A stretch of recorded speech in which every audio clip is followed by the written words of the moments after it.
Barnone, just got done watching your video on Dorner, not Donner, Dorner, several times.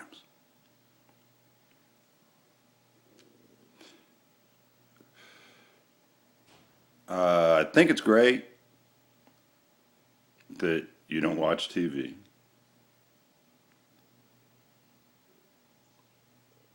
I question where you probably get your news from then.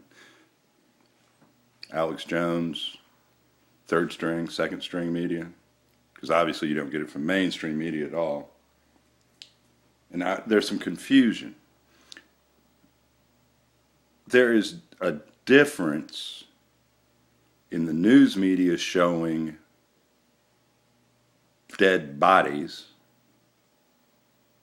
and watching a show, a movie for entertainment where there are dead bodies. The difference being you don't know that you do know that they're actors acting, not real life. Okay. Secondly,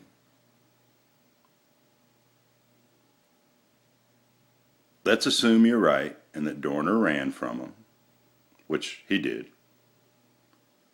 Okay. Because he was alleged to have committed murders. Well, they're all allegations until in a court of law they are proven. Then you're guilty. So, they were telling the truth when they said he allegedly killed these people for these 5 or 6, 7 days. Because it was alleged, because it hadn't been proven in court. Now, when you get to the fact that he died in the fire, that doesn't make it an execution. Okay? He had 5 or 6 days in which he could have contacted his lawyer and turned himself into federal authorities if he was scared of LAPD. Oh, wait a minute. Ooh, if he committed one of the murders that it is alleged he did, Miss Kwan, he probably couldn't go to his lawyer. Why? Because her dad was his lawyer. Don't think he was going to help out a whole bunch at that point. But he could have gone to a federal law enforcement agency. He could have gone to another police agency other than LAPD.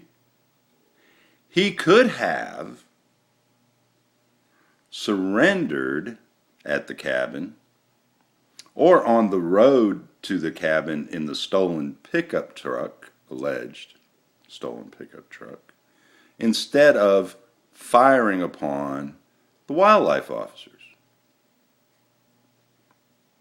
Once he was in the cabin, even after he was alleged to shoot one deputy and wound them and kill another one, which, in my opinion, he did, because if he didn't do it, then the other deputies did it.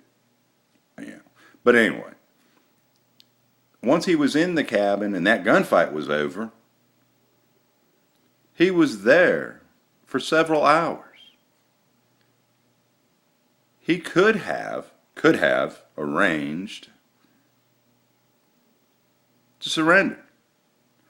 When they first fired tear gas in to the building, yes, they fired tear gas in more than once, he could have surrendered and came out. Okay, he may have been afraid that he was going to die, but in his alleged manifesto, he said his life was over anyway, and it didn't mean anything, and he was going to die. So, obviously, according to the manifesto, he had no intent of surviving this one way or the other. So, he had plenty of opportunity to give up, plenty of options to give up. He chose not to give up, reportedly, and died in the fire. Reportedly.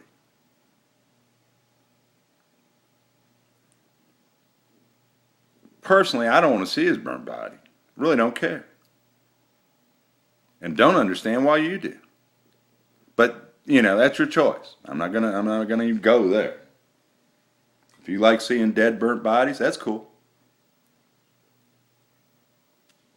So, you know, he had options to give up, turn himself in. He could have gone to the feds and done it. The FBI runs investigations against local police departments. I don't know if you knew that or not, but they do. For civil rights violations and things like that. Yeah. Hard to believe, isn't it?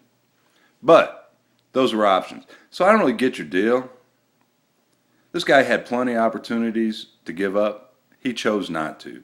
He forced the police into a standoff that he lost. And that's all there is to it. Hey, like, dislike, leave a comment. I don't care. They don't bother me. I don't ban people. Don't take off comments. Don't even know how. Subscribe if you want. If you like it, pass it on to somebody. If you don't like it, that's cool. I have no problems. Have a great day. I am.